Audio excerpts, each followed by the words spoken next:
नमस्कार प्रिय दर्शक बंधु जय जगन्नाथ साई श्रद्धा एस्ट्रोलॉजर नूतन अध्याय को मु ज्योतिर्विद पंडित अजित कुमार दास बोलना आपको स्वागत जनाऊँ। दर्शक बंधु आज कार्यक्रम में आम आलोचना करबा एक सुंदर विषय वस्तु से विषय वस्तुर नाम हो कौन दर्शक बंधु ना से विषय वस्तुर नाम हो वास्तु टिप्स। दर्शक बंधु कौन से वास्तु टिप्स ना प्रायतः आम देखा समस्ते नूतन घर किए किणुंट बा नूतन घर टीए करुछंती।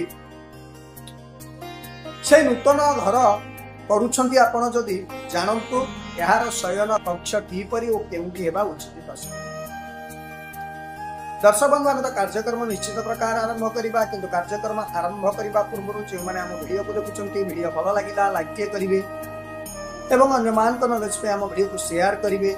जदि आपण माने एपर्यंत आम चैनल को सब्सक्राइब करना सब्सक्राइब कर साइड पे आसिथिबा बेल आइकन को दबाई देबे कारण एभली ज्योतिष भित्तिक वास्तु भित्तिक आध्यात्मिक वीडियो जेतबेले आमे आम चैनल अपलोड करिवो दर्शक बंधु सर्वप्रथमे आपण देखि परिबे। दर्शक बंधु एबे आसंतु आमे संपूर्ण रूपे कार्यक्रम आरंभ। दर्शक बंधु साधारणतः मनीष जो स्थान रे रात्रि जापन करे सही स्थान वास्तुर प्रभाव पड़ी थाए। एणु गृह भितर शोइबा घरर एक मुख्य भूमिका रही वास्तुशास्त्र अनुसार। आगरु तो आमे शोइबा गृह विषय जानिछे, आज आमे यार किछि मुख्य दिग उपरे जानिबा।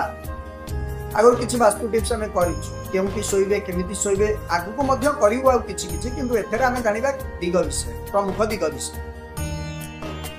दर्शक बंधु पुरातन काले मनीष पर्वत गुंफा गछ कोरड़ आदि के निजर वासस्थान भाव में व्यवहार करुथिले कारण कालक्रमे मनीष बुद्धिर विकास बल जल वायु अग्नि माटी पवन आदि रे व्यवहार करने शिखिला मनुष्य बा मनुष्य एवं खरा वर्षा आदि किपरि निजको रक्षा करि पारिबा पाई बास स्थानटीए तैयारी करिबा मध्य जानिले।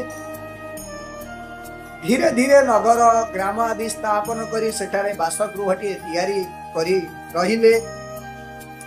मनुष्य जीवन रे धर्म अर्थ काम मोक्ष प्राप्ति पाई सब बेले चेष्टा करिथाय किंतु दर्शक बंधु समस्ते एहाकु सहजरे पाई पारंती नाही कारण मनुष्य जीवन में आसुथिबा दुख दुर्दशार कारण जानिबा पई सृष्टि हैला ज्योतिष एवं वास्तु विद्या। पुरातन काले मनुष्य पर्वत गुंफा गछ कोरड़ रे आदि को निजर वासस्थान भाव में व्यवहार करुथिले। आमे आपन को कहलु सेही बली स्थिति रे एही भितरु वास्तु विद्या एक प्रमुख विद्या कारण मनीष सुख शांति रे रहिले सिना धर्म अर्थ काम मोक्ष आदि सहजरे पाइब। जदि रहिबा पई बा बसवास करिबा पई गृहटीए न थाए तेबे धर्म अर्थ काम मोक्ष केमिति प्राप्त हेब। प्राकृतिक भौतिक अधिभौतिक एवं दैविक कुप्रभाव निजको रक्षा करिबा पई बासगृह आवश्यकता रही। दर्शक एणु रहिबा स्थानटी जदि दोषयुक्त होता है तेबे सही स्थान रे रहुतिबा व्यक्ति मानकर शुभ कर्म रे शुभ फल मिले नाही एवं नाना प्रकार असुविधा देखा देई थाए। बासगृह हेउ कि व्यवसाय गृह सबुठारे वास्तु विद्यार आवश्यकता रही।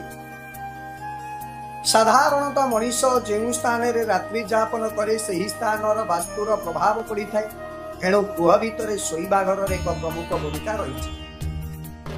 दर्शक बंधु जदि आमे कहिबा गृहर केंद्र भाग रे मन रखिबे गृहर केंद्र भाग रे आपण केबे शोइबा घर करंतु नाही। सेही बली स्थिति रे गृहर केंद्र भाग रे आपण केबे भी शोइबा घर करंतु नाही। मन रखिबे शोइबा घरर कबाट सबु बेले एक फाड़िया हेबा भल दुई फाड़िया कबाट रखिबे नाही एवं कौनसी भी परिस्थिति रे शोइबा घर ग्यारेज उपरे रोषेई घर उपरे जदि आमे कहिबा त्रुटि उपरे करंतु नाही।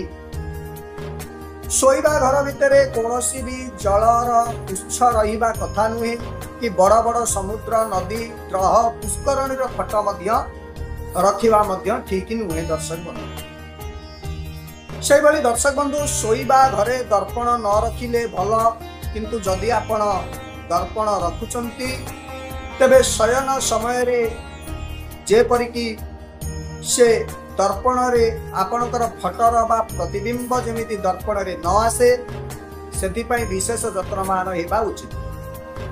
शयन समय रे प्रतिबिंब दर्पण रे आसिले यह स्वास्थ्य पई शुभ नुहे वास्तुशास्त्र अनुसार।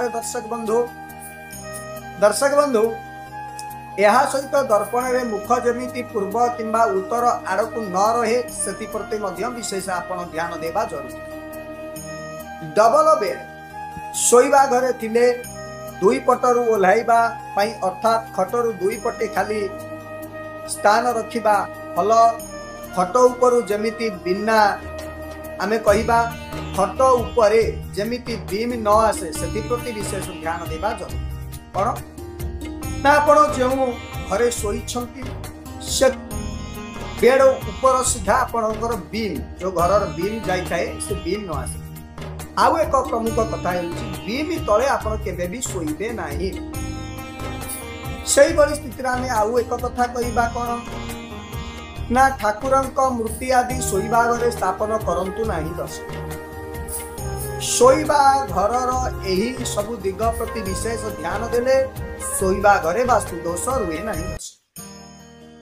दर्शक बंधु आपण माने तो जानिले शोइबा विषय रे किछि वास्तु तथ्य। आज तो समय जाइछि आमे कार्यक्रम को एइटी रखिबो पुणी एक नूतन वीडियो रे बा विषय वस्तु आमे आपनको सहित भेट होइबो। सेति पर्यंत दर्शक बंधु मते विदाय दियंतु रहउछि। नमस्कार। जय जगन्नाथ जय जगन्नाथ जय जगन्नाथ जय श्री राम जय गुरु।